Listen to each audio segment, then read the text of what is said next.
Ողջունում եմ հարգելի բարեկամներ, Ազատ Արար բլոգն է, Արմեն Հովհաննիսյանը եւ Կարեն Սարգսյանը ձեր տրամադրության տակ են։ Մենք զրուցելու ենք ամենակարևոր թեմաների, որ կարծում ենք այս օրերին առավել արդիական են։ Մի երկու խոսքով սկսեմ կապված ընտրությունների հետ, ոչ կոնկրետ տեղի ընտրությունների հետ, գիտենք երկու համայնքում հիմա ընտրություններ են, չի կարելի ընտրությունների օրը տալ մեկնաբանություն, մենք չենք հաղթի այդ կանոնը, մենք խոսենք, ես հիմա կսկսեմ, Կարենը գուցե կշարունակի ընդհանրապես այդ երևույթի մասին, թե որքան է Հայաստանում այլանդակված այդ գործընթացը եւ որքան լուրջ փոփոխություններ են անհրաժեշտ, որպեսզի կառավարություն կամ տեղական ինքնակառավարում ընտրել կամ չընտրելը դառնա Հայաստանի Հանրապետության քաղաքացիների այսպես առօրյա ինչ-որ արդիական, շատ կարևոր իհարկե իրադարձություններ առանց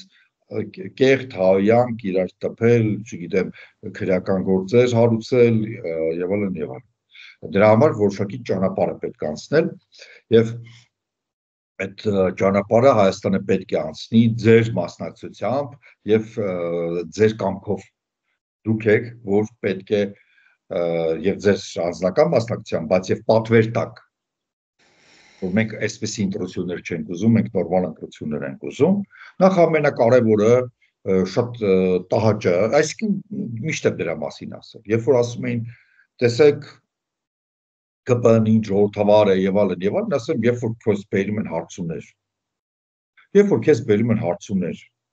փակ կամ կիսափակ, կարողն է գիտի այդ թեմաները, ունդ դու տեսնես, որ շատ թե քիչ ապահովված հաղթում ես, հատե ուղղորդիկ պապիս հարևանն էլ կլներ ժողովրդավար, բան կասեր, թե ոչինչ, ժողովուրդն է որոշում, բայց երբ որ քեզ ուրիշ հարցում են բերում, ու այնտեղ ինչ որ այնքան էլ չէ, էլի, այդ կոզածը չի, տեղով ասած, դու սկսում ես քեզ պահել այնպես, ինչպեսին դու կաս իրական կյանքում, որովհետև ինչպես եւ քաղաքական եւ անձամբ մենք ծայրահեղ իրավիճակներում ենք բացահայտվում, այնպես էլ քաղաքական ուժերը եւ դրանց ղեկավարներն են բացահայտվում ծայրահեղ իրավիճակներում։ Ու ոչ ոք ինձ չհամոզի, որ Լևոն Տեր-Պետրոսյանը, ՀՀՇ-ն, Ռոբերտ Քոչարյանը եւ չգիտեմ դեղով հանրապետականները Սերժ Եվալն դրանք մանյակներ էին, որ իրենք հաճույք էին ստանում ընտրություններ կեղծելու։ Այսինքն ասում էին, ախ, մի հատ կեղծեմ հանգստանամ։ Չէ, տեսնում են չեն կարող հաղթել, կեղծում էին։ Տեսնին 70% ռեյտինգ ունեն, չեն կեղծի, գիշ չեն։ Իմաստը ո՞րն է դրա։ Դրա համար վերջի պայի այդ հայյանքը, ձերբակալությունները, չգիտեմ ինչը ահավոր անընդունելի բաներ են, որովհետև կարևոր ռեֆորմները, որոնք պետք է բերեն կրիմինալի եւ այսպես որոշակի տեսակի հեղինակությունների դուրս բերմանը քաղաքական դաշտից։ Մեկ պետք է բերեն սեփականության ժողովրդավարացման, որ ոչ թե 40 ընտանիքի պատկանի, այլ միջին խավ գոյություն ունենա երկրում, որտեղ միջին խավն է ազատ մրցակցային ընտրությունների հիմքը միջին խավն է, աշխարհի բոլոր երկրներում։ Պատվիրատուն։ Հա? Նաև պատվիրատուն։ Այո, ազատ ընտրությունների պատվիրատուն։ Ինչպես նաև օրենքի գերակայության ամեն ինչի պատվիրատուն միջին խավ։ Երկրորդը, երրորդը կուսակցական ձևավորումը կուսակցությունների եւ այլն, այդ ամեն ինչը պետք է անել նախորդ։ Հիմա ընտրությունները այն ինչ որ կան, ինչ սոցիում ունես, ինչպես կառավարել ես, ինչպես կարողացել ես երկրի հարցերը լուծես կամ ընդհակառակը խորացնես։ Այդ է։ Ու գիտեք դա նման է բանի քննությունների։ Ուսանողը ինչ կա, չգիտեմ, եկավ, հիմա արտագրեց, թե ինքը գրեց եւ այլն, բան լրացրեց տեստը քննության ու դուրս եկավ, վերջ, ինքը պետք է սպասի արդյունքի։ Արդեն այդպեսի մեթոդոլոգիան, այդ բանը հիստերիկ, հա, այնտեղ բաները անոթները լարելով, բան, երակները, բան, ինչ որ անադեկվատ պահվածքը եւ այլն, մեղմ ասած տեղին չի։ Որովհետեւ ընտրությունները Հայաստանում այսօր այո շատ վատն է, որովհետեւ դուք ընտրություններ հասկանում եք միայն ձայն հաշվել, որ մենք նշ կանենք ու ճիշտ կհաշվենք, 12 ձայն այստեղ, բան, այ Երևանում 200 ձայն մեզ չերիքեց, որ բացարձակ մեծամասնություն ունենանք բանում, հավաքանի։ Այդ մակարդակն է ձեր ժողովրդավարության ընկալման, այսինքն մաթեմատիկայի երկրորդ, երրորդ դասարանի մակարդակի է ձեր ընկալումը ժողովրդավարության, սա մեկ, երկրորդը դուք ընդհանրապես չգիտեք դա ինչ։ Ձեր մասին չի, դուք դրա մասին չեք։ Ժողովրդավարությունը դեղով անցնում, դուք ստեղով եք անցնում։ Պետք է բան։ Ու ինչքան էլ փոշեցում մենք որպես հաղթանակած ժողովրդավարության, հետո գնում եք Պուտինի թուշիկն եք պատճում, որ թուշիկը չեն նշում հատուկ։ Հա, ու ամեն ինչ պարզ է դառնում, սա մեկ։ Երկրորդը կա չափորոշիչներ, կա ինդեքսներ տարբեր։ Դրանք կարող են 100 լինեն, բայց իսկականից հեղինակավոր, որ լուրջ մեթոդոլոգիա կա դրա հետևում եւ լուրջ բազա է ուսումնասիրության, ասենք մի 10 հատ են։ Եվ բոլոր այդ ռեյտինգներով Հայաստանը նույն բանն է դա, հիբրիդ է կամ կիսաազատ է, կամ այսինքն այնտեղ բաներ կան, բայց նույն բանն է դա նշանակում։ Partially free, hybrid, նույն բանն է։ Այսինքն, ամբողջ աշխարհը գիտի, որ Հայաստանը մեջտեղ ընկած երկիր է, ասես ժողովրդավարությունը չի, ասես դիկտատուրա էլի սուտ կլինի։ Մի քիչ, մի քանի տեղեր, հետո դեղերը չեն հասցնում մարդամեկի, մի քանի բան են գնում, դա է։ Իշտում ենք, ու դրանից թե թոքփել, բան եւ այլն, քիչ մնում մի հատ բան անեն, թաչված կանեն ճակատներին, ոչ չի փոխ։ Դուք եք ինչ որ կա, ու ձեր բանը դժբախտությունը է, այս էլ ասեմ ուտամ Կարենին, որ մարդիկ արդեն հասկացել են, որ դուք ինչ եք։ Այն Օդեսայի հանճարեղ անեկդոտի նման, որ իմ ամենասիրած անեկդոտներից է, որ կինը գալիս բողոքում, ասում ես փողոցում ման էի գալիս, հետևիցս գոռացին անառակ, լավ էսպես ասենք, ասում է Սարա ջան, ոսկիս, մի գնա այն փողոցները, որտեղ քեզ ճանաչում են։ Մեծ ես արդեն ճանաչում են, հիմա ինչ անենք, դա ցածված։ 7 տարի այդ գաղտնիքը, թե դուք ով եք, չկարողացաք պահեք։ Մեր մեջ մնա 2 տարի հազիվ, մի տարի եք կարողացաք պահեք, բայց ինչեր է։ Հիմա սա է ու կա, ու պետք չի հիստերիկանալ, պետք է հասկանալ, հասարակությունը դուք չի արդեն դե, որ ինչ տիպի կառավարման ձև է պետք Հայաստանի, որպեսզի Հայաստանը սեղան նստի, ոչ թե չոբանների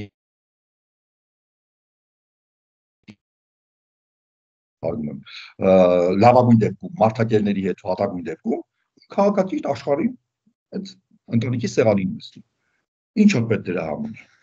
Այդքան է, փոխանցում եմ Կարենին։ Ես մի փոքր ստեղ բան անեմ, իմ սիրած գործով զբաղվեմ, այսինքն գամ մեծ մասշտաբի։ Խնդիրը բավականին հետաքրքիր է, հենց խնդիր, եթե զուտ մասնագիտական տեսանկյունից նայեմ, հասարակության պահանջարկը, որի մասին որ մենք մի փոքր խոսեցինք, դա այդ միջին խավի, որը որ հիմնական պատվիրատուն է, միջին խավի դեմ աշխատելու այդ էստաֆետը ներկայիս իշխանությունները բարեհաջող ստանձնեցին եւ հաջողությամբ վազում են հիմա այդ էստաֆետով իրանց փայնա, իրանք վազում են որ փոխանցեն։ Դա է պատճառը, որ մենք ունենք բավական ցածր մասնակցության շեմ բոլոր ընտրություններին մինչեւ կրկնում եմ դեմոնստրատիվ, որ մենք այսօրվա ընտրությունների մասին չենք խոսում, չնայած եթեր ենք գնալու այն ժամանակ, երբ ընտրությունները կավարտվեն, ինձ թվում է, եւ արդեն մեծ ցանկության դեպքում չեն կարողանա մեզ մեղադրեն, հետեւաբար հա, ամեն դեպքում տենց որևիցե կերպ ցանկություն չունենք, ոչ ես ոչ Արմենը խառնվենք, կուզենայինք խառնվենք, Փառք Աստծո, այն Արմենը, ասենք գյումրեցի արմատներով կարենք գնենք այնտեղ ու մի երկու շաբաթ ման գայինք Գյումրիի փողոցներով ու համապատասխան գործողություններ իրականացնենք։ Մի բան ասեմ, գոնե Արմենը ինչ որ արմատներ ունի Գյումրիում։ Հա, այդ եմ ասում, էլի դու ասենք մենք ասենք ի տարբերություն շատերի այդ հիմքը ունեինք, գոնե էլի սենց։ Բայց ամեն դեպքում վերադառնանք այդ միջին խավի գաղափարին։ Մեր մոտ ցավոք սրտի կամ ի ուրախություն դեռևս այդ ամեն ինչը ձևավորված չի, ի ուրախություն, որովհետև յուրաքանչյուր ձևավորված ինստիտուտ փոխելը, տրանսֆորմացիայի ենթարկելը շատ ավելի շատ ռեսուրս է պահանջում։ Այսինքն մենք հիմա դեռևս այն ժամանակաշրջանում ենք, որ մենք դա կառուցում ենք, դրա պատճառով համարվում է հիբրիդ կամ համարվում է կիսաազատ կամ չգիտեմ ինչ, այս ամեն ինչի հիմքում ընկած այն, որ հասարակությունը դեռևս չի ձևավորել իր սեփական վերաբերմունքը քաղաքական պայքարին։ Եվ սա պայմանավորված է նրանով, որ չի ձևավորվում հասարակության այն խավը, միջին խավ կոչվածը, որը ունի եկամուտ, բավարար եկամուտ արժանապատիվ կյանք վայելելու համար, եւ կամ այդ խավը ձևավորվել է, բայց կառավարությունը 3-4 տարին մեկ հարկային կամ այլ ճնշումների միջոցով այդ խավին գցում է դեպի բերում է աղքատության շեմին մոտիկ, այսինքն չի թույլ տալիս, որպեսզի ձևավորվեն օրինակ, չգիտեմ, ֆոնդային բորսայում ինչ որ ներդրում անելու համար միջոցներ միջին ընտանիքում, խնայողություններ չձևավորվեն բավարար, ժամանակ ստիպում է, որպեսզի մարդիկ խնայողությունները եւ հնարավոր բաները հանեն ամբողջությամբ տան մեգադախլչիներին, որոնք դարձել են կառուցապատող։ Օրինակ, ես հիպոթեկների ծրագրի իմաստը, բացի նրանից, որ ինքը բան չարեց, ինքը նաև ստիպեց այն զանգվածին հասարակության, որը կարող էր այդ գումարները խնայել, այո, էլի տալ իրանց, ես դրա համար Ինչ միայն կուտակումները, այլ իրենց ապագա կուտակումները, այո, 20 տարի աշխատել դրա վրա, էլի։ Այո, հիմա ես բանով եմ ասում, ուղղակի որպեսզի մի փոքր ցինիկաբար բացատրեմ, այն մարդիկ, ովքեր 2-3 տուն են վերցնում հիպոթեկով, իրանք այդ երկրորդ ու երրորդ իրանց գործողությամբ շարունակում են պահել են մեգադախլչիների երեխեքին, որոնք հերթական 6-րդ ящիկը կառնեն, իսկ իրանք դեռևս այո 20-30 տարի ինչ առնեն տալու են այդ մարդկանց։ Սա է վտանգը, այդ անկուշտությունը, այդ բանը, ինչով է բոլորը վախենում են, որ կառավարությունը չի թողի, այսինքն վտանգը որն է, որ կառավարությունը, իշխանությունը Հայաստանի միևնույն ինչ-որ մի ձև կգտնի այդ խնայողությունները փախցնելու գողանալու, դրա համար ավելի լավ է անշարժ գյուղ վերցնենք, գոնե անշարժ գույք։ Real estate անգլերեն, այսինքն իրական real estate-ն է ստե։ Հիմա լավ, սրանից անցնենք հաջորդ փուլին, որը որ ինձ համար շատ կարևոր է, եւ որին որ ես շատ վաղուց ուշադրություն եմ դարձրել, ցավոք սրտի մեզ մոտ գոյություն ունի մի իրավիճակ, երբ Յունգրին թողում ենք, համայնքային ընտրություններում գյուղապետարանի ավականու համար մարդիկ վեր են կանում ու խոսում են համաշխարհային խնդիրներից, արդյոք պետք է Հայաստանը լինի Ռուսաստանի հետ հապկում ԵԱՏՄ-ում, թե չէ։ Դեք մի բան ասեմ, երբ որ դուք խոսում եք համայնքի ընտրություններից, դուք պետք է խոսեք նրա մասին, թե երկու փողոց եւս պետք է լուսավորվի, դպրոցի տանիքը պետք է վերանորոգվի եւ համայնքում պետք է եւս 6 հատ խանութ բացվի, եթե դա գյուղ է։ Անկամ պարտեզի, ասենք, վարձի որ մասը համայնքը կտա, որ մասը ծռավը եւ այլն։ Այո, ասենք, չգիտեմ, բազմազավակ ընտանիքների հարցը ոնց պետք է լուծվի, կանաչապատում, այգիներ, առավելագույնը, որ ձեզ վերաբերվում է միջազգային հարաբերությունների հարցը, դա կարող է լինեն քաղաքական ուժեր կուսակցություններ, որոնք ասեն, այ մենք գիտենք, որ գոյություն ունի օրինակ Եվրամիության գրանտային ծրագիր, որի միջոցով մենք կարողանանք չրանոց սարքենք, եկեք ամբողջ բանով պայմանավորվենք, որ այդ չրանոցը 100%-ով ծանրաբեռնելու համար մենք պետք է ասենք, չգիտեմ, եւս 100 հեկտար այգի տնկենք, փոքր բիզնեսի աջակցության ծրագրեր կան աշխարհում, այո, ինչ որ սրա մասին։ Ես սա կոչում քաղաքական անճաշակություն։ Երբ փոքր համայնքի ընտրություններում հարցերը բարձրանում են, այսենց ընդ որում նայում ես ասում ես, դուք բան չեք հասկանում դրանից։ Ինչ ասում եք, սա սուտ է, նույնիսկ եթե ձեզ թվում է, որ ճիշտ բան եք ասում։ Այն ինչ որ դուք ասում եք իրականության հետ ոչ մի կապ չունի։ Եվ Չէ, ժողովուրդ դուք նույնիսկ այդ ասելու ընթացքում այնքան սուտ եք խոսում, որ բոլորիդ ասածը շատ հեշտ ջրվում է։ Եվ հաջորդ կետը, որը շատ կարևոր է, մարդկանց մոտ տպավորություն կա, որ իրանք ընտրվում են չգիտես ինչի հավերժության։ Դրան հիմնականում ԿՊ-ն է անում, որ տենց հարց 36 թիվ, 38 թիվ, ոնց են իրանց թվում է աշխարհի չեմպիոնով հաշվի։ Ժամանակը չեմպիոնը 50 թվին։ բաններ ատոմակայանի այդ Ամերիկայի այդ պայմանագիրը, որ 36 թվին պետք է լինի։ Բան ինչ-որ էս պրոյեկտներ են առաջ քաշում։ Չարաբաստիկ ակադեմիական քաղաք, որը այս տարի կլինի, բայց ընկերությունը, որը նախագիծն է անում, ասում է 30 թվականին նոր նախագիծը կտամ, բայց իրանք այս հիմիկվանից արդեն ինչ-որ տենց ռազմեկ էին հավաքի։ В общем, բացի են քրտնած տղամարդկանց սպորտից, որի առանցին վերցրած սիրահարները ինձ համար շատ կասկածելի բանով ընկած են կառավարությունում հարց են լուծում, բոլոր մնացած դեպքերում դա աբսուրդ է։ Ժամանակը ֆիզիկա չեն սովորել, լավ, ու սենց ասեմ, չգիտեն ֆիզիկա, ընդհանրապես դպրոցում չեն անցել այս մարդիկ։ Խորը հումանիտար չասեմ, որտեվ հումանիստական թևն էլ է թույլ բավականին իրանց մտածելակերպի, խորը անբանասիրական կրթություն ունեն։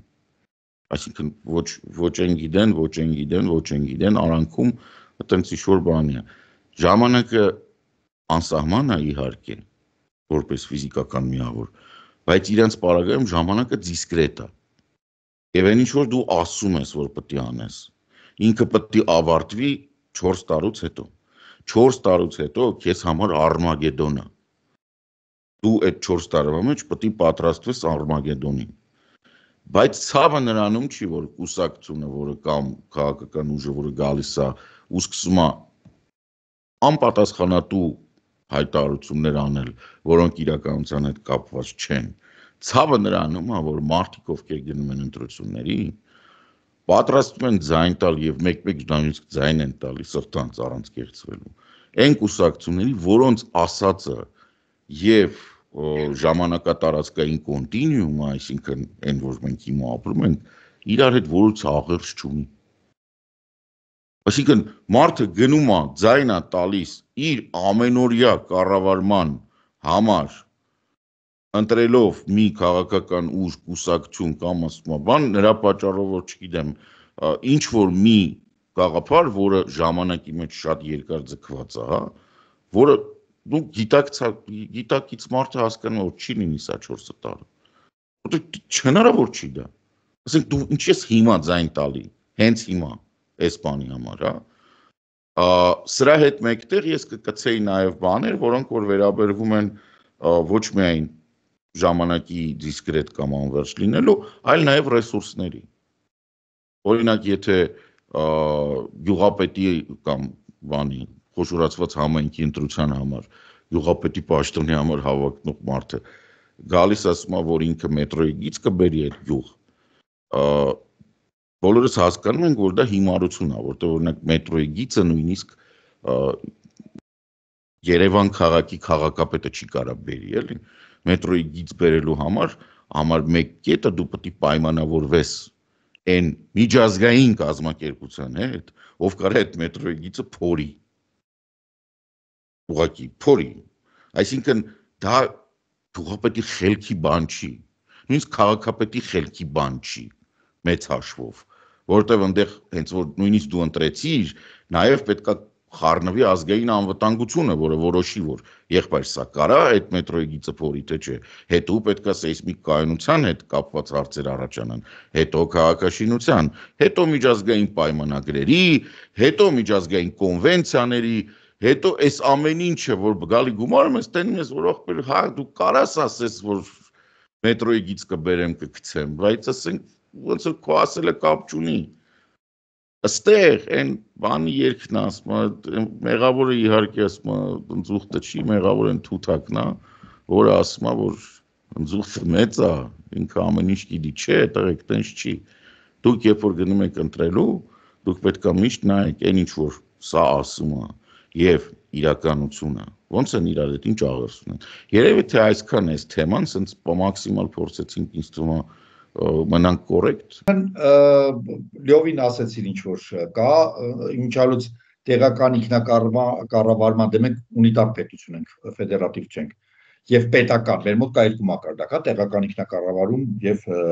պետական ընտրությունների եւ քաղաքականության տարանջատումն էլ գալիս է բարձր քաղաքական կուլտուրայից։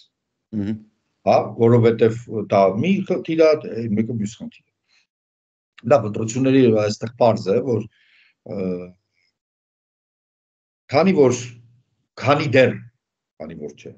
քանի դեռ այսպես են կառավարում այս երկիրը, այսպեսի արժանամակարգ է եւ այլն, ընտրությունները չեն լինելու, նույնիսկ ես չեմ ասում, այնտեղ երկրներ, որոնք 225 տարվա պարլամենտարիզմի փորձ ունեն եւ ասենք արևելյան Եվրոպայի ամենաբան համատաբար քիչ փորձ ունեցող ժողովրդավարական երկրներից մենք շատ հեռու ենք այս պահին ու լինելու է, քանի դեռ այսպես է ամեն ինչ վարվում ու վերաբերունքը այսպեսին է, սոցիալական կառուցվածքը հանրության չի փոխվում, նորից եմ կրկնում, միջին խավ։ Սա շատ կարևոր է, որովհետև պոպուլիստները ամբողջ աշխարհում հակված են,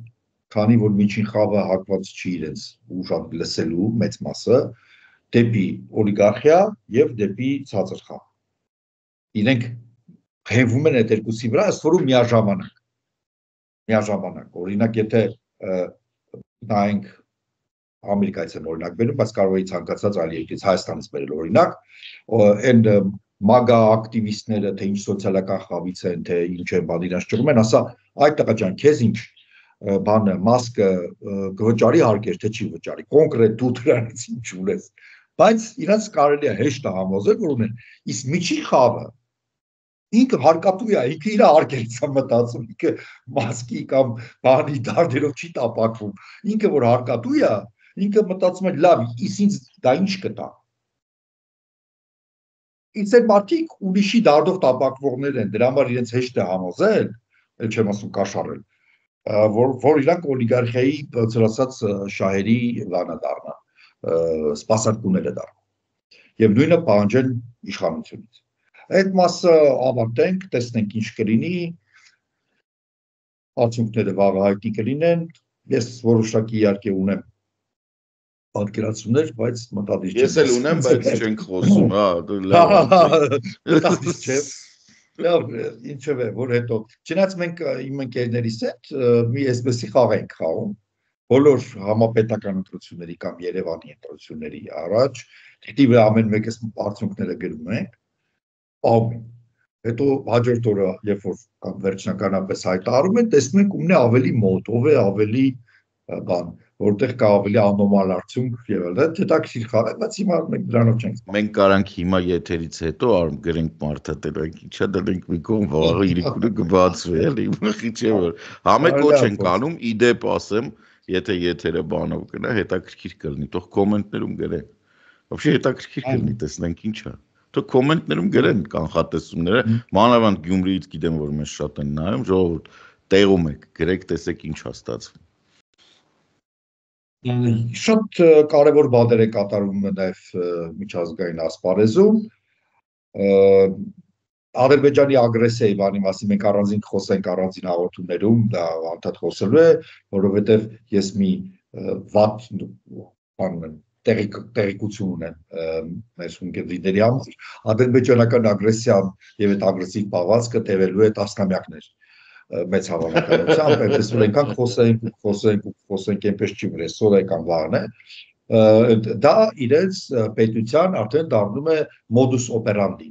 այսինքն գործունեության տեսակը ընտրված, Հայաստանի հանդեպ հոգոր տալը, ճնշում գործադրելը եւ զիջումներ կորզելը։ Եվ իրենք զիջումներ են կորզելու այնքան ժամանակ, մինչև երկու գործոն չլինի։ Կառավարություն, որը հասկանում է, որ ինչ զիջում, ինչ բան, վերջ արդեն գիծը դրվեց, եւ երկրորդը դու չես լինի այնպեսի ռազմաքաղաքական միավոր, քո ռազմական, քաղաքական, տնտեսական եւ դաշնակցային հարաբերություններով, որ այդ հարցը դառնա անիմաստ։ Քանի դեռ դա չկա, Ալիևին պահող չկա, աղոթացնում եմ ձեզ, դսից պահում են մի քիչ, բայց մեկ է, հաչալու է մինչև վերջի պահը այն բանը, թուքը բերնից թափելով հաչալու է։ Այստեղ որևէ բան մենք փոխել այս պարագայում չենք կարող։ Բան էր ասում, կներես կարող։ Ասում եմ մի կետ էլ կար։ Իմ սիրած կետն է, ապահովել Ադրբեջանի ժողովրդավարացումը։ Ոյ, չեմ հավատում ես դրան, շատ լավ բան կլիներ, չեմ հավատում, գիտես ինչի։ Եթե նույնիսկ հայ ժողովուրդը ճիշտ իշխանության լսի ինչ եմ ասում։ Դու շատ բարի ես, դու ժողովրդավարական մեխանիզմներ ես պատկերացնում, դու գերբարի ես այս կարը։ Ես լրիվ ուրիշ բան եմ ասում։ Արտաքին հետախուզության ծառայություն ենք ստեղծում, բան, մի երկու հատ էլ կարելի է, Ալ-Ղաիդան խնդիրներ ունի Ալիևի հետ, շիիները, բաները, եղբայր ճիշտ քաղաքականության վարման պարագայում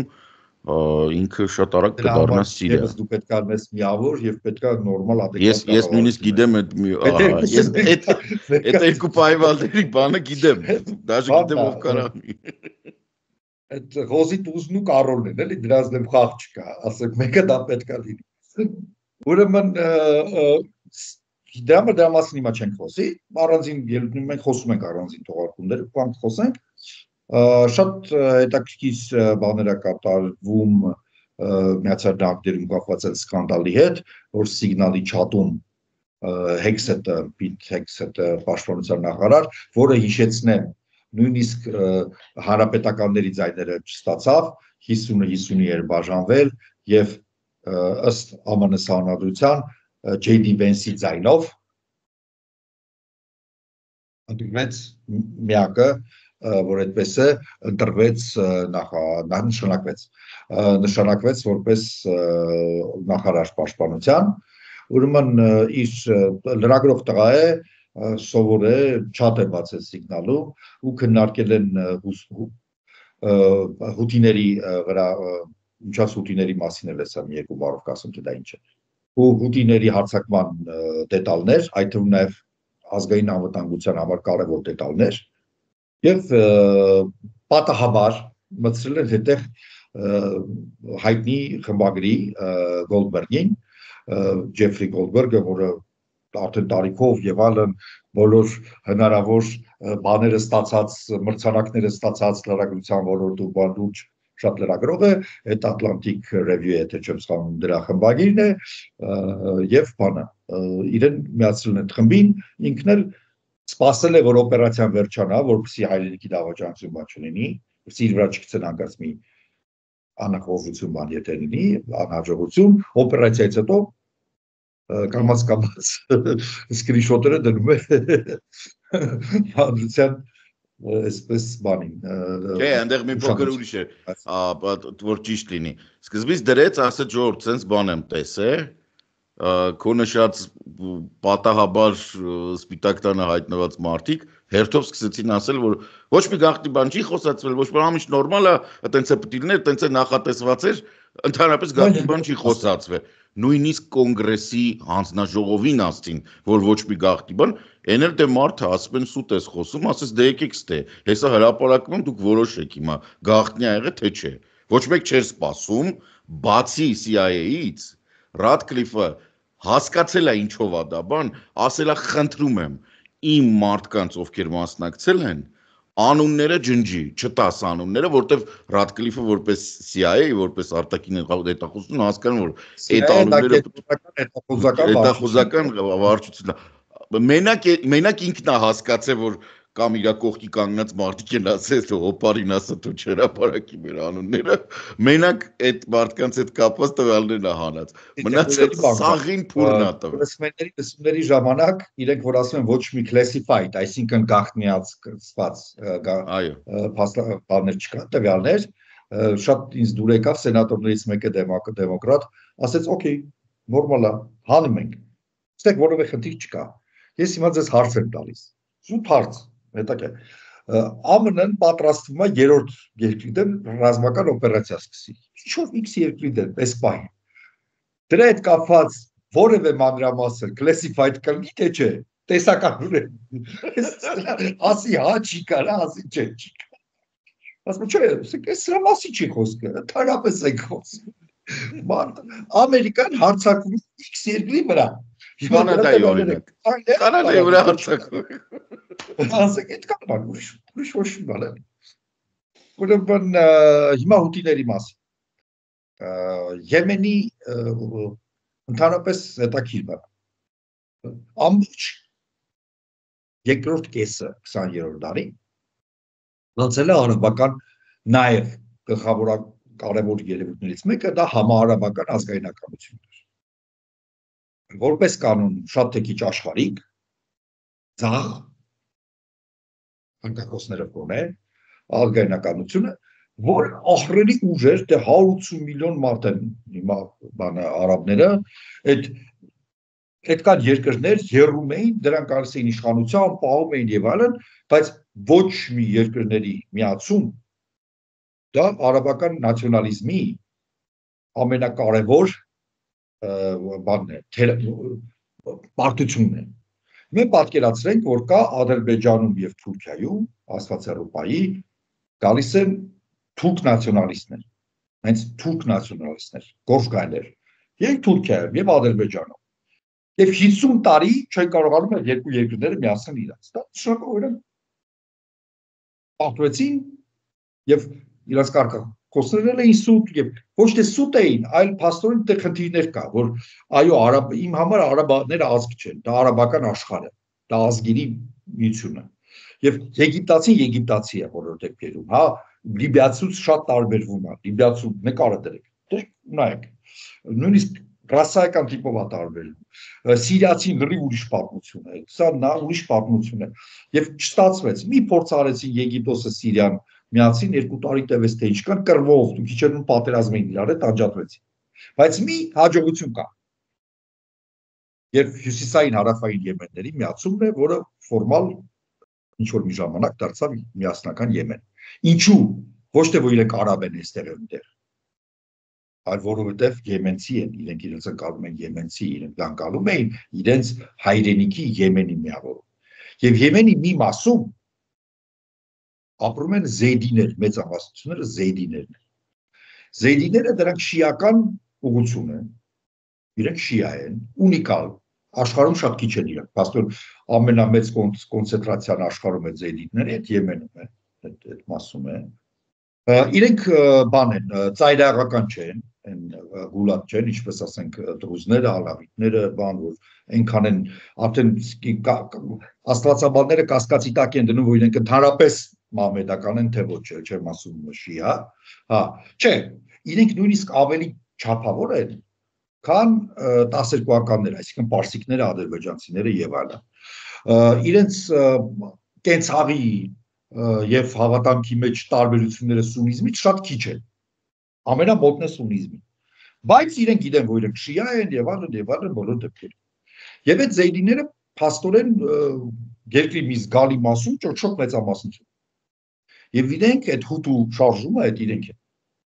Փաստորեն դարձել են Իրանի հենակետը ռեգիոնում, որտեղով պիտի իրանց աջակցի զենքտապան, հաստատ Սաուդյան Արաբիան չէ, Թուրքիան չէ։ Բնական է, որ իրենց պետք է զինի, աջակցի, գաղափարապես եւ այլն Իրանը, որպես աշխարհի շիաների առաջնորդ։ Եվ իրենք այդ խուտուները դարձել են փաստորեն այդպիսի գործոն, ինչպես ասենք Հեզբոլլահը Լիբանան, օրինակի։ Չնայած Հեզբոլլահը 12-ականներ են, նույն կրոնի են, ինչ որ իրանցիներ, այսինքն նույն ուղղության են, մեկին մեկ։ Ուրեմն եւ խնդիրը նա է, որ քանի որ Իրանը չի ճանաչում Իսրայել, Իրանն է ծայրահեղ հակաիսրայելական, Իրանը չի ընդունում Իսրայելի գոյության իրավունքը, ուրեմն իր միլիոնները տեղում հութիները կներեք, հութիները դա ժողովուրդի Աֆրիկան, հութիները իրենք էլ չեն ընդունում Իսրայել պետությունը եւ նպատակ են դրել ոչնչացնել։ Նույնիսկ ծիծաղելին այն է, որ բանի ժամանակ, երբ որ սկսվեցին այդ ահաբեկչական ակտը սեպտեմբերին, հա, եթե չեմ սխալվում, Իսրայելի դեմ եւ իրենք պատերազմ հայտեցին Իսրայելին։ Պատերազմ հայտարարեցին Իսրայելին եւ պահանջել էին Սաուդյան Արաբիային իրենց անցում տալ, որ իր տարածքի միջով իբր իհարկե հասկանալը, որ Սաուդյան Արաբիան մերժելու է, սա այն դեպքն է, որ դու մի բան խնդրում ես, բայց 99% ասում ես մենակ ասի չէ, մենակ ասի չէ։ Սաուդյան Արաբիան մենականաբար ասի չէ, որովհետեւ ես ակնհայտ ասեմ, որ 99%-ը դեպքվելու է միջև հասնել է երևի։ Հա, ուրեմն այդպեսին է իրավիճակը։ Հա, եւ այդ հուդիների դեմ օպերացիա արեցին, սա երկու նպատակ ունի։ Մեկը Իրանի ազդեցությունը կամած օղակը խեղդելով մոտենալ Իրանին, դա Ամերիկայի այսօրվա քաղաքականությունն է, եւ երկրորդը ծովահենությունը, իրենք քանի որ բան հնարավորություն ունեն, որոշակի վնաս են տալիս անցնող գնացող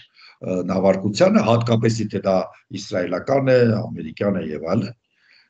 բայց ռուսներին ոնց որ ձեռ չեն տալիս, չէ՞, Կարեն Երկու անգամ է, չէ, եղել է իրանք, դե իրանք բան չունեն համապատասխան հետախուզական տվել։ Հա, բոլորի հասկացա։ Բանը։ Չէ, դու ճիշտ ասացիր, քանի որ իրանք Իրանի մինյոններն են, Իրանը առիթ բաց չի թողի նաև ինքը Ռուսաստանի գամերը քաշած բայ դրանց։ Հա, շատ համաճարակ, հա։ Ուրեմն եւ այդպես խփեցին, դա այդ նպատակը ուներ, այդ երկու նպատակների հիմնական ունեին եւ երրորդ նպատակը իհարկե պետք է Տրամփը, քանի որ Կանադայում հələ որ Գրենլանդիայում ես համ երկու բառով կասեմ, Եվրոպայում հələ որ իրենց սպասումների լրիվ հակառակն է լինում, հա, գոնե մի բան պետքա ցույց տային, որ իրենք ուժեղ տղա են, առանց բանի խփեցին այդ հութիներին եւ այդ սկանդալը հիմա թեժանում է։ Հիմա երկրորդ սկանդալն է։ Եվս երկու նույն սկանդալ, կապված ՊՆ-ի եւ Հեքսետի հետ, որը չգիտեմ, դեռ լայնորեն չի տարածվում, գուցե դուք չգիտեք, սա շատ կարեւոր է։ Մեկը որ պարոն Հեքսետը իր տիկնոջը, որ շատ սիրով ընտանիք են եւ այլն։ Մի բան խնդրեմ, Արմ կներես, մի բան խնդրեմ, որպեսզի ունկնդրողի ականջին հարմար, ասա Պենտագոն։ Մի ասա ՊՆ։ Որ ասա Պենտագոն, որ հարցը ճիշտ գնա, հա։ Ուրեմն երրորդ կինն է արդեն, դա կարևոր չի, դա իր անձնական գործն է, բայց իրանք իրար շատ սիրում են, չէ, իսկական դիմիձիչ, իսկ 17-րդն։ Հա, ուրեմն բանը, իրանք եւ ինքը այդ կնոջը ոչ միայն հետման է տալիս, որ չնայած դա անում են որպես կանոն նախագահ եւ փոխնախագահ, որովհետեւ առաջի եւ երկրորդ տիկինը դա պաշտոն է։ Այսինքն ինքը ֆունկցիաներ է պետական, նույնիսկ բյուջեին փող կա հատկացված դրա համար, որ առաջի երկրորդ տիկինները, այսինքն նախագահի կինը եւ փոխնախագահի կինը ինչ որ ֆունկցիաներ կատարեն։ Հա, փաստորեն Պենտագոնի ղեկավարի կինն էլ է հիմա պաշտոն դարձել, ինքը իր հետ ոչ միայն մանա տալիս տարբեր տեղերում, այլ 2-3 անգամ մասնակցել է գաղտնի, պետական գաղտնիքի հետ, օրինակ Ուկրաինայի հետ կապված միջազգային բանակցությունների սենյակում նստած է։ Հայը, սա հիմա դա նոր է արդեն մտել մամուլ, ես կարծում եմ, որ այդ սկանդալը հիմա նոր հավաքել, նորից էսա կոնգրեսը էլի հավաքվելու է, էլի գոռալու են այդ ռեդլիֆտների վրա բան եւ այլն, բայց դա մի սկանդալ։ Մի մարդ, որը Աստվածաշնչի վրա երթում չի տվել եւ դուք չի ստորագրել, որ եթե ինքը պետական գաղտնիք հայտնի, ինքը պետք է ասենք սմա նստի։ Ինքը դա չի արել։ Սա մեկ։ Հիմա ամբողջ Ամերիկան աղոթում է, որ այդ ընտանիքը ամուր լինի, անգամ չորոշեն բաժանվել, դա է կարևոր բան։ Եթե որոշեն բաժանվել, գաղտնիքները տանիքից դուրս են գալիս։ Այդ մարդը կարող երրորդ անգամ է բաժան։ Հիմա սա մի սկանդալ։ Եվ երրորդ սկանդալը, որը արդեն շատ լուրջ խորը քաղաքական սկանդալ է, ուրեմն ռազմավարության Պենտագոնի ռազմավարության ինչ որ տվյալներ մտել են մամուլ եւ այնտեղ փաստորեն ասվում է, որ միակ հարցը, որի համար Իսրայելը չի քննարկվում, բարձրավոր Իսրայելը իրակ առաջի դերում են բանը։ Դա Թայվանն է, որ մենք չպետք է թույլ տանք։ Չինաստանը գրավի Տայվանը։ Չնայած դրա համար պետք է չանել ամեն բան, որպեսզի Ամերիկան թուլանա Չինաստանը ուժեղանա, դա ով ասաց, որ բոլորը պետք է էպես։ Ուրեմն Տայվանն է, Տայվանը մենք Չինաստանին չենք տալու, բայց ստիպելու են տայվանցիներին, ըստ ուշադիր բռնվի, դու որպես տնտեսագիտության տեխնացու կգնահատես, ռազմական բյուջեն քառապատկել Տայվանին, այսինքն անունը օրինակ են Տայվանը պաշտպան։ Այսինքն անունը որ իրաք են Տայվանին պաշտպանում, aber Տայվանը որ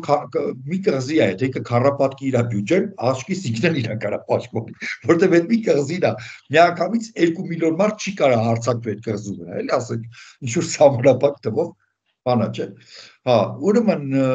պետք է 10% տես բան դու պատկերացնում ես, հնայի բանը, բյուջեի 10%-ը պահանջում են լինի պաշտպանական։ Ինչքան են ասել, քառապատկի 2.5-ից պետք է 10 դառնա։ Պետք է ասել եմ քառապատկի։ Հա։ 2.5 Հիմա 2.5 է, հարցը չի, հիմա մոտարապես 20 միլիարդ դոլար է, եթե պետք է քառապատկի պետք է սարքի 80 միլիարդ դոլար, կներեք, բայց 80 միլիարդ դոլար Տայվանը չի կարա դրան հատկացնի։ Ну, в смысле, իրամոտ կրիզիս կսկսի։ Իրանք ստիպում են Տայվանին, ես դες ասեմ ինչով է դա վերջանալու։ Իրանք ստիպելու են Տայվանին բիզնեսներին, բանի չիպ սարքող, տեղափոխվել Միացյալ Նահանգներ։ Արդեն սարքում են որտեղ Բայդենը արել է։ Արդեն 100 միլիարդ դոլարի ծրագիր կա։ Բայդենը արել է Միացյալ Նահանգներ, հետո Տայվանը իր ունիկալությունը, չէ, չիպերի աշխարհի մեծ մասը հիմա Տայվանում է տվում։ Երբ որ Տայվանը կորցնի իր ունիկալությունը, կարելի է հանգիստ թողել մենակ։ Արդեն հանձնել են դեր։ Ոչ մեկուն հետաքրքիր չի։ Եվ խնդիրը գիտես որն է, Արմ, կներես էլի, ես չեմ ուզում քեզ ընդհատեմ, թվերը, որի մասին ասցիր, Փառք Աստծո, արհեստական բանականությունը թվերը լավ է տալիս։ Այնտեղ 20 միլիարդ է, Չինաստանը 230։ Այսինքն նույնիսկ եթե դու քառապատկես, դու մեկը նրանից 3 անգամ փոքր ես, իմաստ չունի։ Շնորհակալություն, շարունակեք, խնդրեմ կներեք։ Հա, ու մի կարևոր հիմա բան, հիմա ամենակարևորը։ Մնացած բոլոր հարցերից պետքա դուրս գալ։ Ռուսաստանը կհարձակվի, Չինաստանը Տայվանի վրա չի կարող հարձակվի, բայց եթե հյուսային կորեացիները դորժեն հարավային Կորեայի վրա հարձակվել։ Ինչպես եղել է արդեն 50-ական թվականներին, 20-րդ դարում, կորեական պատերազմը հենց դա է։ Շատերը չգիտեն, որ ֆորմալ Չինաստանը չէր մասնակցում, բայց 2 միլիոնանոց բանակ էր Չինակ, 2 միլիոն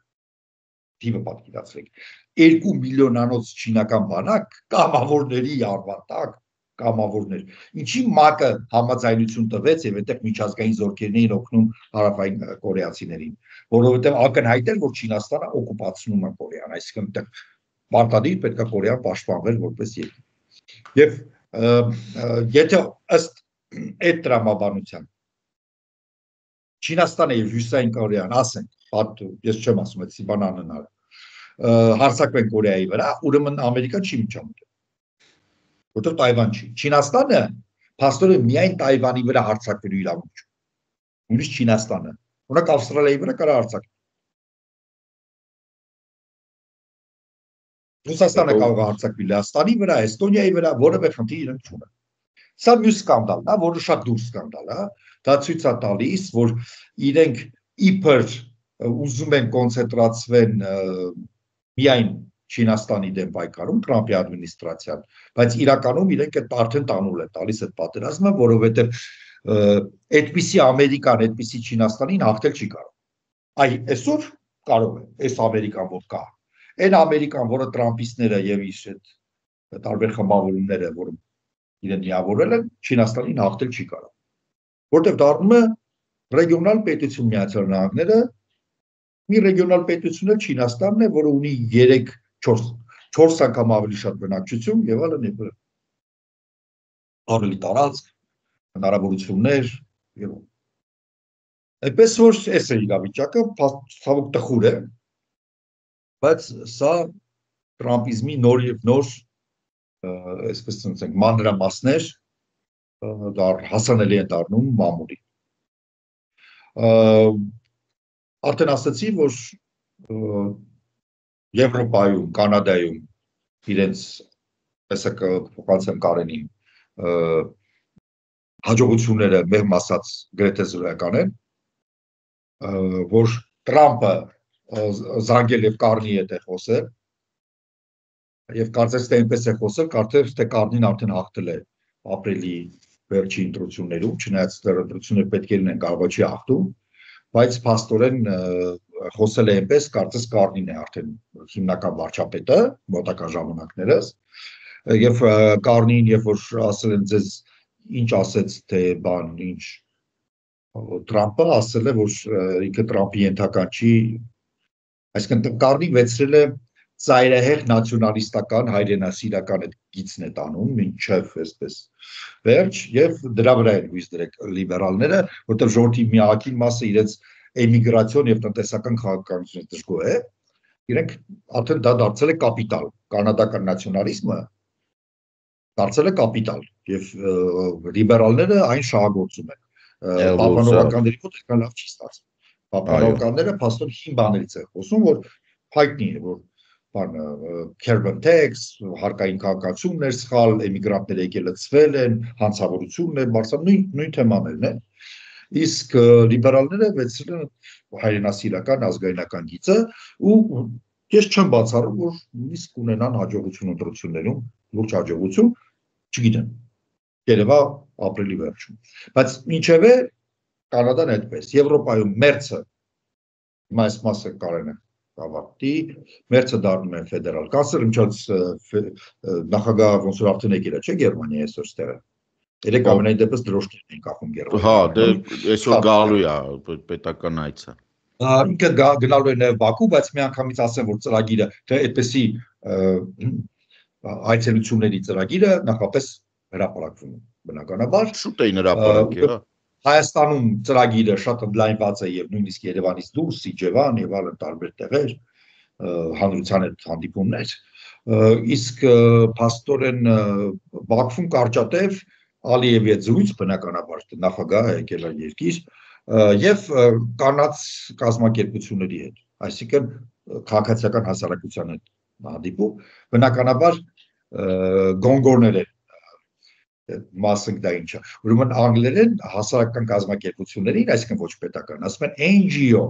non-governmental organization, ոչ կառավարական կազմակերպություն։ Բայց այնպիսի երկրներում ինչպեսին Ադրբեջանն է, բայց մենք շատ այդ հարցում այնպես չի որ մեր մոտ ամենայն դեպս հիմա չեմ հետևում, բայց ժամանակին կային դրանք նաև մեր մոտ պաշտոնական գրանտակերներ էլի որ պաստորեն հետևում կանգնած է պետությունը բայց քանի որ այդ ամեն ինչում դու պետք է երևաս որպես NGO դրանց անունը դրել են Gongo governmental non-governmental organization այսինքն կառավարական ոչ կառավարական կազմակերպություն այսինքն կառավարական կազմակերպություն որը ձևանում է ոչ կառավարական կազմակերպության բնականաբար այդ կանանց կազմակերպությունները բոլորը Gongo-ների պետքվեր են կնստացնել երևի որտեղ ոչ Gongo-ների ղեկավարները հանգած կարող է պարզվի որ իրենք փողոցը սխալ են անցել մի ամիս առաջ 15 սուտկա կտամ տնցելարություն չեն դասնակցել հա եւ տենց անցում գնում այնտեղ իստեղ լուրջ ծրագիր է հետաքրքիր է խոսույթ է եւ այլն ես կարծում եմ որ Հայաստանի եվրոպականացման սպասումները Շտանմայերի կողմից եւս մեկ անգամ կշեշտվեն եւ մերցից ավարտեմ տալիս եմ քեզ մերցը փաստորեն ասել է որ իր գիծը ընդդեմ Ռուսաստանի լինելու է շատ ավելի խիստ կան շոլցի օրոքեր Ուկրաինայի դաշնակցային փաստորեն հարաբերությունների հաստատումը շատ ավելի ակտիվ եւ միասնական Եվրոպայից այստեղ ինքը ունեն տարաձայնություններ կասի հիմա Կարենը բայց Մակրոնի հետ լիովին համամիտ են որ Ամերիկայի Միացյալ Նահանգները Տրամպ երևույթով ցույց տվեցին որ վստահելի չէ Եվ Եվրոպան պիտի ինքնուրույնանա Ամերիկայից, որքան դա հնարավոր է բոլոր ոլորտերում, այդ թվում նաև փաստորեն Գերմանիան միանում է Մեծ Բրիտանիային եւ Ֆրանսիային դառնա ռազմաքաղաքական միավոր։ Եվ պատրաստ է իր ներդրումը անել, գիտեք, տեխնոլոգիական, տեխնիկական, դեմոգրաֆիկ եւ այլն։ Այս կանը այստեղ կարող են կարծիքով ավելի մանրամասն ձեզ հիմա կներկայացնել։ Ես սկսեմ ամենասկզբից քո բանի, այսինքն սենց բանով գանք էլի համալրելով հութիների հետ այդ հարվածների ժամանակ այս ֆեյրիկ փայփորիկների կառավարությունը, որը Սպիտակ տունը գրավել է, բավականին հետաքրքիր վիրավորական ելևէջներ թույլ տվել Եվրոպայի նկատմամբ, մասնավորապես Վենսը եւ Վոլսը խոսելիս ասել են, որ ես զզվում եմ եվրոպական ձրիակերներին փրկելուց, Վենսը ասել է ամբողջությամբ համամիտ եմ քեզ հետ եւ դրանք պետքա վճարեն, որովհետեւ ամերիկյան Հեքսետնա ասել, ասել Չէ, Հեքսետը չի, բանն է, անվտանգության խորհրդականը։ Վոլցը, ասում եմ, Վոլցը ասել է, սա Վենսը հաստատել է, ու ընդ որում դա մի բան չի եղել, երկու իտերացիա եղել այդ խոսակցության, այնուհետև նշվել է, որ Ամերիկայի Միացյալ Նահանգների ապրանքաշրջանառության ընդամենը 4%-ն է անցնում Սուեզով, չէ որ իրանք Կարմիր ծովը պաշտոնապես, չնայած մենակ են կռվում, բայց տենց իրանք բան են անում, որ Կարմիր ծովը ազատագրում են հութիների հարվածներից եւ 4%-ը ընդհանրապես ոչինչ է, իսկ Եվրոպայի 40%-ն է ապրանքաշրջանառության Սուեզով անցնում, իդեպ ասեմ, որ արդեն ոչ, իրանք ին տվյալներ ունեն, մինչև հութիների, այսինքն մինչև 23 թվականի հոկտեմբերի 7-ից հետո տեղի ունեցած այդ բաները, իրադարձությունները, հիմա իջել է, հիմա արդեն գնում են Հարավ Աֆրիկա, բայց էական չէ։ Ասում է հետևաբար պետք է Եվրոպան ու Եգիպտոսը, ասում է մենք հիմա կդնենք կվերացնենք, սպոյլեր սուտ։ Այն որ ասում է իրանք հութիների ոտերը կերել են, թե կարանբան, հիմա կասեմ խի։ Մենք հետո պետք է հաշիվ ներկայացնենք, որովհետև Վենսի խոսքերն է,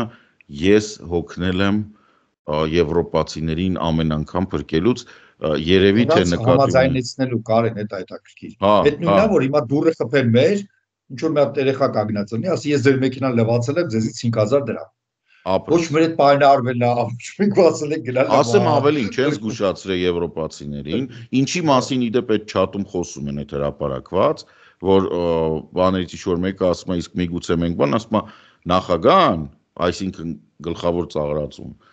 ասում է կանաչ լույս է տվել, ասում է բայց մենք պատրաստ ենք դրան, համաձայնեցրել ենք դա,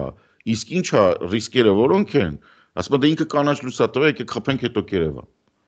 Շատ տենց տրամաբանական մանկապարտեզի խոսակցություն։ Ինձ մոտ տպավորում է 14 տարեկան երեխան կյանքում առաջի անգամ Playboy ամսագիրա տեսել ու ինքը հիմա մութ տեղ է ման գալի, հայտի է ինչի համար էլ, ինքը այդ ամսագիրը ձեռը տան մեջ մանա գալիս, սենյակի լույսերն անկում, փակում է բան անում։ Շուտ այս տիպի տպավորությունն է, որտեղ է տենց չի լինում, բայց հիմա լավ, վերադառնանք։ Հիմա Եմենը, որ հիմա հութիները աշխատում են, այդ ժամանակի Սովետական միության ազդեցության տակ գտնվող ժողովրդական, դեմոկրատական ոնց էր, NDR-ի Եմենի ժողովրդադեմոկրատական հանրապետություն։ Այո, իսկ նա կոչվում է Եմենի արաբական հանրապետություն։ Այո, Եմենի արաբական հանրապետություն, սկզբից միապետություն էր, եղավ հեղափոխություն, եղավ Եմենի արաբական, ոչ սոցիալիստական։ Այո։ Իսկ դա տիպիկ են կիսակոմունիստական, սոցիալիստական, էլի արաբ ազգայնական։ Այդ արաբ ազգայնականությունը հայտնի Ֆաթխին ֆինանսավորել է բան այդ ժամանակներից, այնտեղ նաև առաջացավ։ Թեման գիտեք որն է, դա լեռնային է, զուտ ռազմական տեսանկյունից ինքը լեռնային է, ինքը շատ մոտիկ, այսինքն Կարմիր ծովի ափին է եւ վնաս տալ անցնող նավերին դա այնքան հեշտ է անդեղից, որ նույնիսկ եթե 24 ժամ օրական այդ F-18-երը, որի մասին Վենսը ասում է, կախված լինեն Եմենի այդ տարածքի վրա, իրենք միևնույն է կհաջողացնեն, ասենք օրը 1-2 նավ վնասեն, եթե մտքներին լինի։ Սակայն վերջերս ամենավտանգավոր բանը, որ իրանք արել են, իրանք ժամանակ առ ժամանակ Իսրայելին են հարվածում, իսկ այս չաթով նաև Վենսը եւ իր կողքի կանգնած այդ փայտփորիկների թիմը ահավոր զայրացրել են իսրայելական հատուկ ծառայությունների, որովհետեւ չաթում բացի բաց հայտարարել են հատուկ օբյեկտների, այսինքն հրթիռների համար պատասխանատու հրամանատարների տեղաշարժի մասին տվյալներ, որոնք որ ստացել են Իսրայելից, հետևաբար իրանք վառել են պալիտ են արել, կներեք ես բառի համար, Իսրայելի գործակալներին, որոնք հութիների հետ աշխատում են, հութիների մեջ են։ Պարզա, որ նմանատիպ մակարդակի նմանատիպ տեղեկությունների իմացող, որ ասենք, չգիտեմ, Եմենի կարևորագույն հրամանատարությունը այսինչ օրը, այսինչ ժամին գնալու է իր սիրուհուտուն տան հասցեն էսա, այդ հայտնել են ու այդտեղ հրթիռ է եկեն գել, պարզա, որ Իսրայելը կատաղել է, որտեղ եղբայր ես գործակալ եմ մտցրեմ մեջները, ես մի 30 տարի ապահում եմ,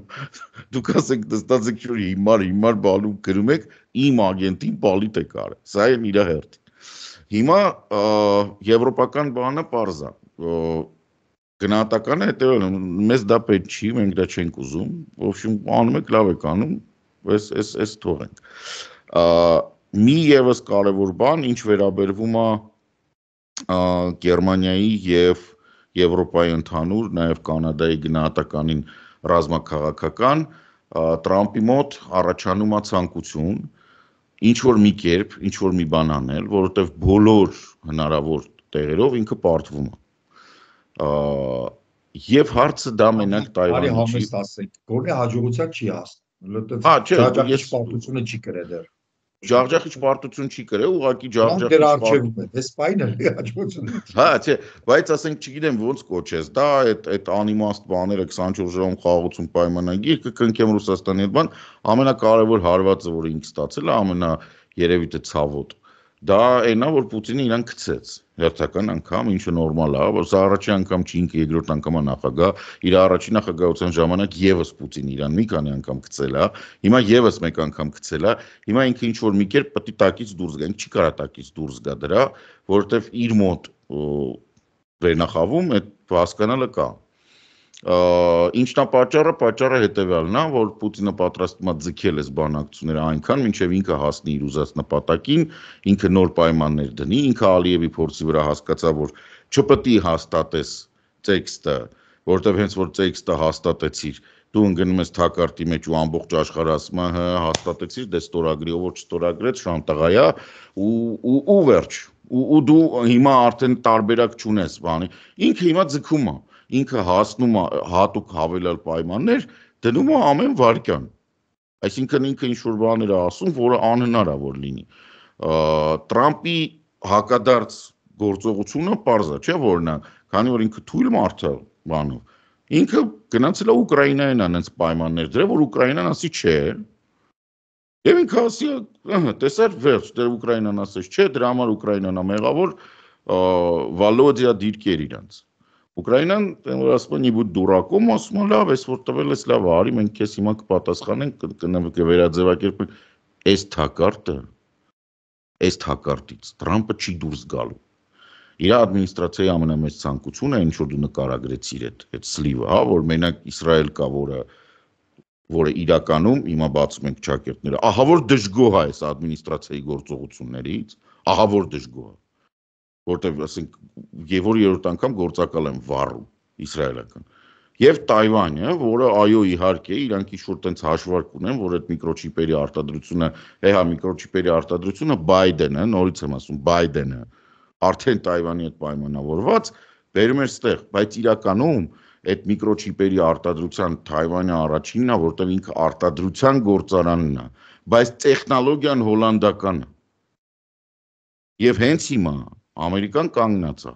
ահռելի խնդրի առաջ, որտեղ ամենամեծ այդ հաստոց, լավ, սենց ասեմ, հաստոցների սխալը հաստոց չի էլի, արտադրական հզորությունների արտադրողը, նախագծողը, պատենտների տերը Նիդերլանդներն են։ Եվ եթե Տրամպը շարունակի ես իր հիմար 25%, 50% բան, ինչ որ մի պահի իրան կարան ասեն, եղբայր դու ես եթե ուզում ես առնես, հատուկ քո համար իր գինը 600%-ով մեծացել է։ Ու եթե ինձ հիմա չստորագրես, եւս 600-ով կմեծանա։ Այն որ ես ասում եմ, որ Ամերիկայի Միացյալ Նահանգները տեխնոլոգիական, պատենտային եւ բան ցանկացած առևտրային, ցանկացած կոնֆլիկտի մեջ Եվրոպայի դեմ կզած են, ես էս նկատի ունեմ։ Philips-ի պատենտները այնքան են, որ Ամերիկայում կարող է չկարողանան, ասենք, բան արտադրեն, լամպոչկա արտադրեն։ Հասկանում ես, Philips, բոլորս գիտենք, չէ՞, Philips-ը ձեզ թվում է ինչ է ինքը, ոչ մի բան արդեն չի արտադրում, բայց Philips-ների պատենտները մի գրադարան են։ ի տարբերություն Ֆիլիպս, ես փոշեկուլ ունեմ Ֆիլիպս, հա։ Շնորհավոր եմ, դա ասենք բանը, չէ, ես հիշեցում բան ունեմ։ Հա, հիմա վերադառնանք այդ Թայվանի եւ բանի մեծ պատերազմների հնարավորություններին։ Տրամպի համար փախուստը բոլոր տեղերից անմիջականորեն կապված է նրա հետ, որ այն օրը խոսում էինք, ինքը տարեկան 4.5 տրիլիոն վճարում է իր ժամանակվա պարտքերի տոկոսադրույքների համար։ Այսինքն ինչի ենք մեր ժամանակ ինձ ասում են ինչի ես ասում որ Ռուսաստանը վատ վիճակում է։ Տես օրինակ, ասում եմ դե տեսեք օրինակ, Ռուսաստանը հիմա փորձում է պարտատոմս բանանի, իրանց կենտրոնակամքի ֆինանսների նախարարությունը, բայց այդ պարտատոմսի տոկոսադրույքը այնքան է, որ ինքը ստիպված ավելի շատ է վճարում, քան ինքը պարտքով վերցնում է։ Այսինքն ինքը ամեն անգամ պարտք վերցնելուց իր վճարումները ավելի շատ են, քան ինքը նորից պարտք, հենց նոր պարտք վերցրեց։ Ամերիկայի համար դա կրիտիկական է։ Մասկը, որ ասում է մի տրիլիոնով պետք է կրճատեմ, 2 տրիլիոնով պետք է կրճատեմ, ես ուզում եմ սա պարզ հնչեցնեմ, որ այն մարդկանց, ովքեր հավատում են, որ Տրամպը հեսա բան, հեսա կդզի, մի տրիլիոնը ասում է, որ հակառակ դեպքում մեզ բանկրոտություն է սպասում։ Այո, ուղիղ տեքստով ասել է։ Մի տրիլիոնը դա իրանց չի փրկում, որտեվ իրանք 3.4 տրիլիոն է պետք ընդհանրապես, որ գոնե յոլա գնան, որովհետև 4.5-ից 5 տրիլիոն իրանք ամեն տարի վճարում են, լավ, որ պատկերացնեք, տարել են, ասենք, չգիտեմ, միկրովարկ են վերցրել, ու ասենք այդ տոկոսը պետք է տան, չեն կարա չտան։ Այս Տրամպի փակվելը, բան էս, որ ուզում է, եւ այլն, իրանք իրանց կարճ խելքով համարում են, որ այդ լուծում է։ Հիմա ինչու է դա սխալ։ Ամերիկան եթե այդ բոլոր մնացած տեղերից դուրս եկավ, եթե դադարեց արբիտրի կարգավիճակ ունենալ Պարսից ծոցում, Եվրոպայում ուկրաինական բանով, Աֆրիկայում, Հարավային Ամերիկայում, թողեց մենակ Իսրայելը եւ կարողա Թայվանը, ինքը շատ արագ ոչ թե կվերածվի տարածքային գետերության ու տարածքային տերության, այլ իր ազդեցությամբ կհավասարի Կանադայի, Մեքսիկայի վրա անկել։ Հա, բայց ինքը իրականում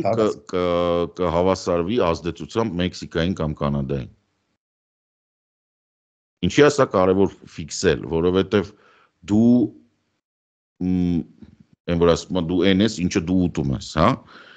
Դու այն ես, ինչը դու սպառում ես։ Եթե դու ամբողջ աշխարհի դեմ մտցնում ես տարիֆային այդ քաղաքականություն ես վարում եւ փակվում ես եւ դու այդ կապը չես ստեղծում այն մնացած երկրների համար դու իրանց համար այլևս հետաքրքիր չես տնտեսապես բայց եթե դու նաեւ բանակը ես անում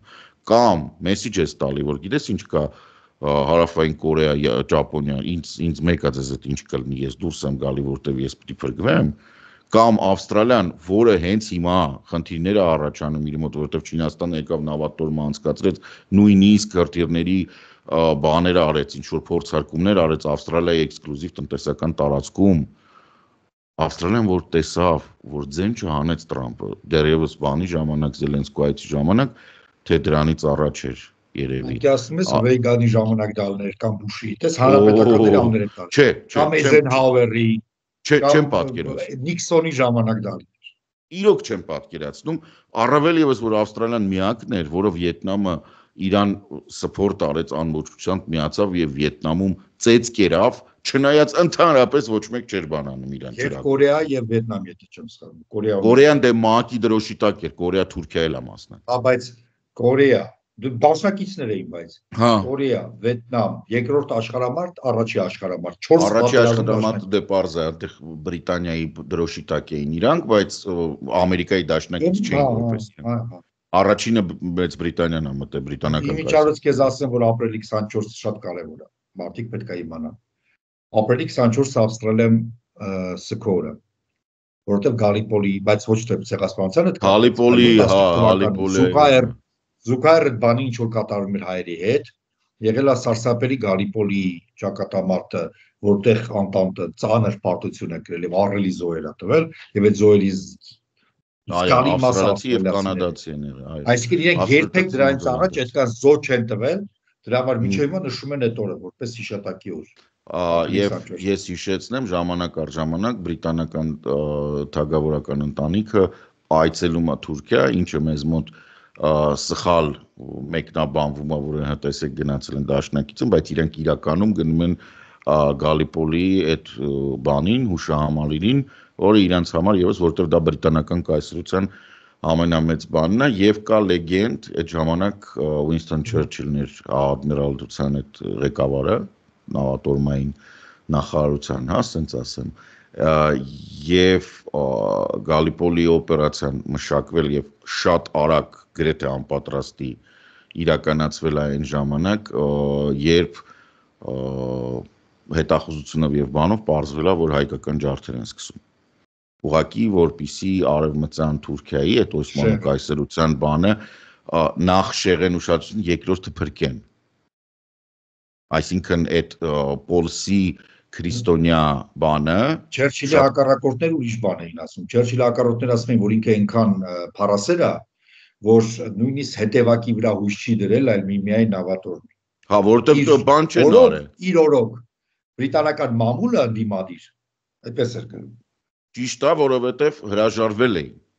Չերչիլը իր սեփական հրամանատարության տակ եղածով է այդ օպերացիան արել, չնայած որ եթե ամբողջությամբ իրան նու լսեին եւ բանանեին, այդ հարցը փակվում էր։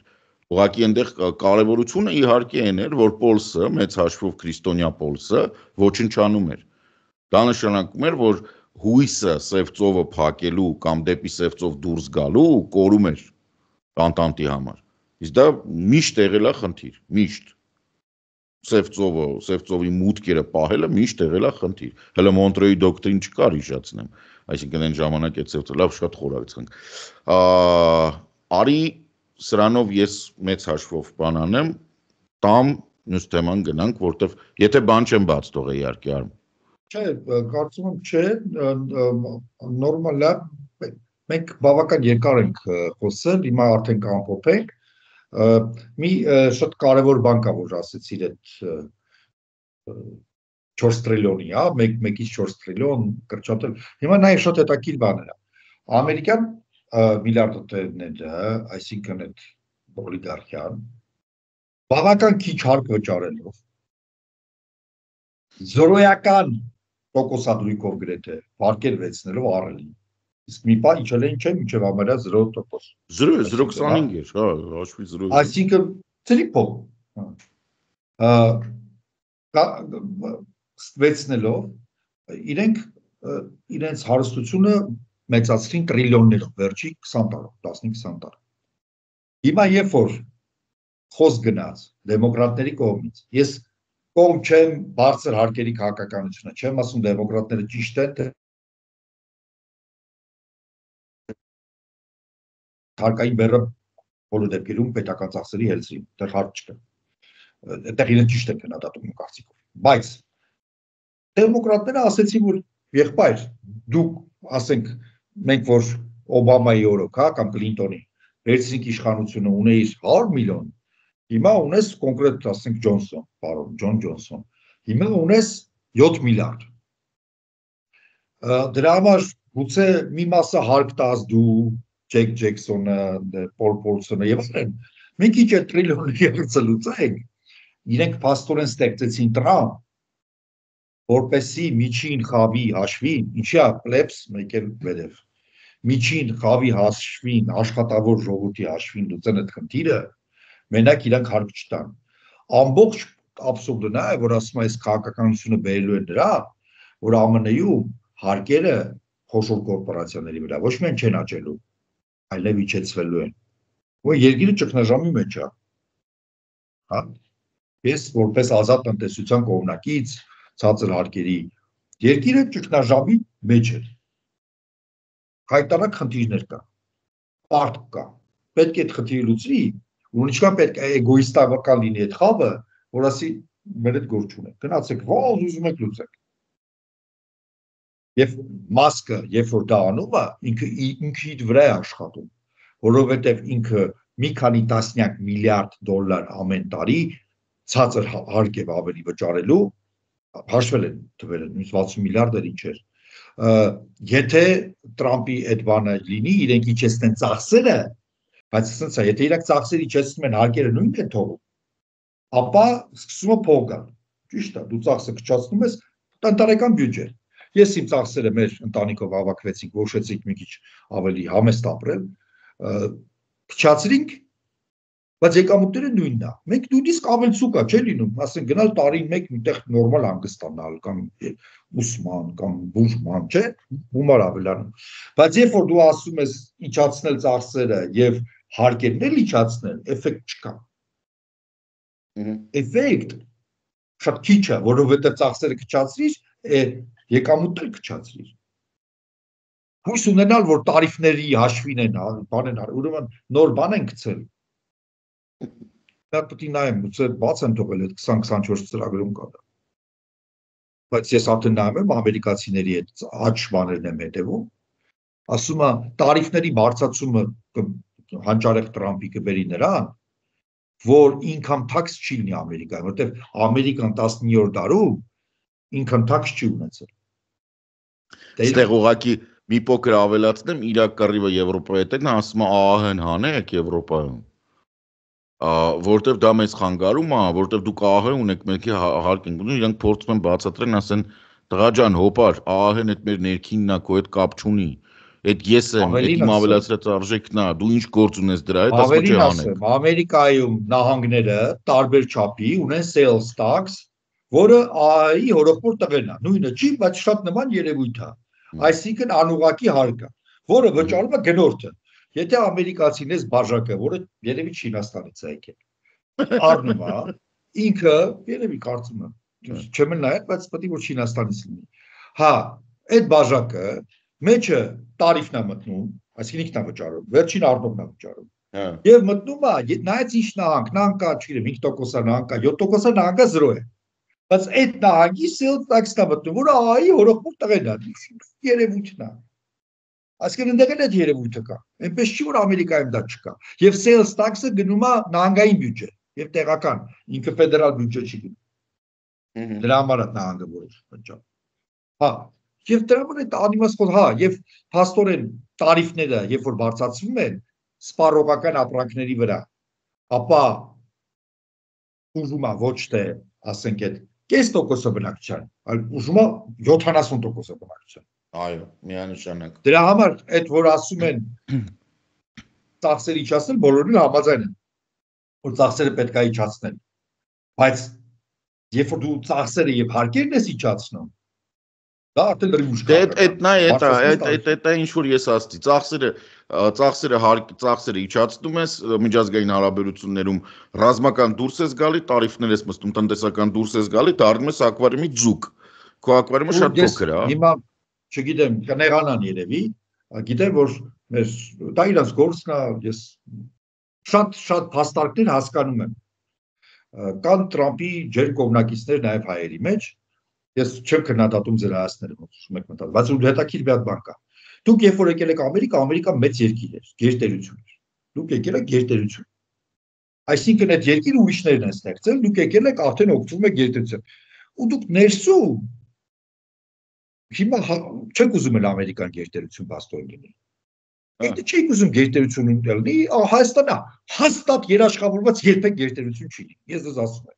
Ամերիկան միասին չեն կլինի գերտերություն։ Այդ խիչ ամերիկացիներից ինչ չեք ուզում։ Գնացեք։ Ունքերից կախվե։ Հաստատ ասեմ, ես բանա, կարամ գրեմ, ստորագրեմ, գրազ կամ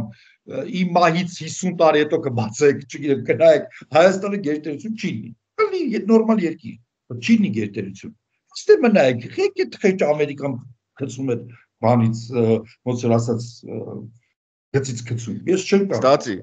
գերտերությունների մասին մեզ չեն ների, եթե մի բան չասենք, որտեվ դե ոնց որ անմիջականորեն կապ ունի բանի հետ,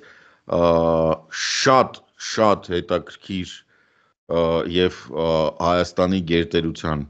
Հայաստանը որպես գերտերություն տեսնողների համար զարգացող այդ process-ներն իրականում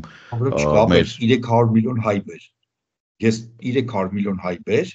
Հայաստանը սարքեմ գերտերություն։ Այստեղ խնդիրը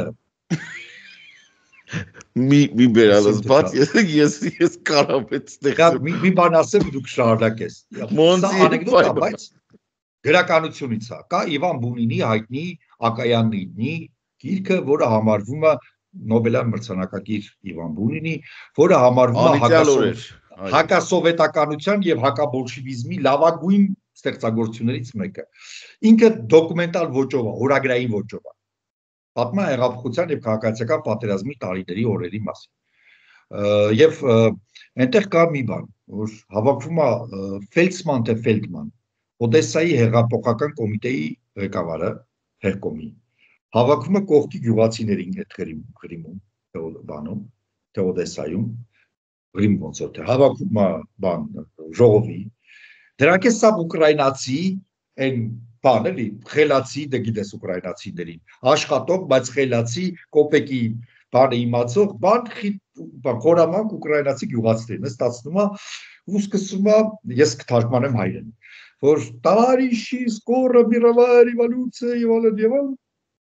ի մատ գյուղացի ասում է ցենեբուդ է, դա չի լինի, ուրեմն հավաքում է Ֆելդսման ասում է անկերներ շուտով համաշխարհային հեղափոխությունը կհաղթի, բան գյուղացիներից մեկը ասենց աշկը կոծած Բունինն է նկարագրում, ասում է դες բան չի լինի, համաշխարհային հեղափոխությունը չի կարող հաղթի։ Ըստ Ֆելդսմանը ասում է ինչու ընկեր, ինչու եք դες մտածում, ասում է հрьяաները չեն երիկ։ Ասեք զուտ չկա աշխարհում այդ կամար հիմա կներես բայց այդքան հայ ինձ 200 միլիոն հայ բեր ես գերտերություն ես կսարքեմ կտամ ձեռդ կասեմ բայելի քարիջա լրիվ ուրիշ տեղ տարար խոսակցությունը ես դրա պայմանավորված ձևը գիտեմ բայց չեմ ասի թե չէ Նիկոլի բանկ սարքին չէ ես բանում շատ հետաքրքիր իրադարձություններ են տեղի ունենում բանի իրանց թուրք համարող եւ ժամանակավորապես Անատոլիան եւ Արևմտյան Հայաստանը զավթած պետության մեջ մասնավորապես բոլոր քաղաքներում որտեղ հանրապետական կուսակցությունը հաղթել էր դրանց քաղաքապետերի ներկայությամբ իսկ դա Անկարան, Անտալիան, Իզմիրը,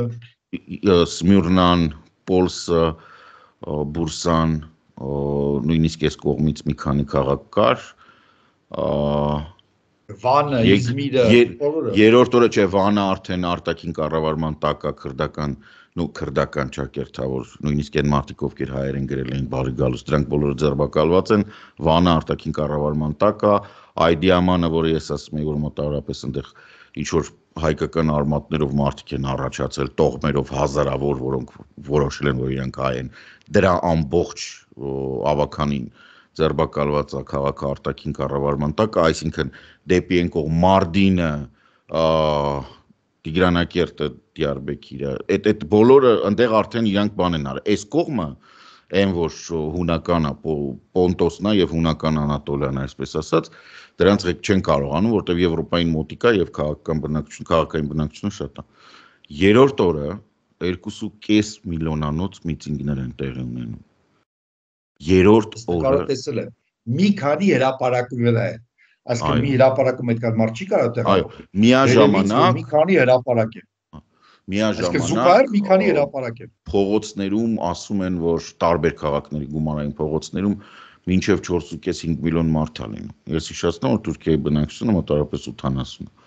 այսինքն բնակչության 7%-ը դուրս է գալի միտինգների հիմա մի փոքր դրանց կազմը շատ կարևոր է երիտասարդ են, շատ երիտասարդ են։ Սա նշանակում է, որ ընդհանուր առմամբ քաղաքական դաշտում գործող կուսակցություններից եւ ոչ մեկ չի կարողանում ապահովել այդ մարդկանց բավարար պայմաններ։ Իրանք պայքարում են ամեն ինչի դեմ եւ խնդիրը հետեւյալն է։ Պայքարում են այն օրը կարծում եմ այն մարդիկ, ովքեր ծնվել են Էրդողանի օրոք։ Իրենք Էրդողանից բացի բան չեն տեսել ուստեղներն է հասել, ասում են, ոբշիմ ռադարա։ Երեք բանը օզելը, այսինքն հանրապետական կուսակցությունը, հանրապետական կուսակցությունը, որ ասում եմ, այդ նույն կեմալիստներն են, էլի, որպեսզի պարզ լինի։ Ստորագրը հավաքը սկսել ոչ միայն Իմամ Օղլուին, այսինքն Պոլսի քաղաքապետին ազատ արձակելու, նույն եւ իր կողմնակիցներին պարզ, այլ նաեւ արտահերթ նախագահական ընտրություններ իրականացնելու համար եւ այնտեղ համանդրական գործընթաց կա, ոնց որ մեր Եվրաքվենը։ Եվ եթե դա արվեց, արդեն Էրդողանը լրջագույն պրոբլեմ ունի Էրդողանը, որտեղ իր ամբողջ օպերացիայի իմաստն էր, որ ինքը նախագահական համակարգից դուրս գա։ Ինքը փախչի նախագահական համակարգից եւ վերադառնա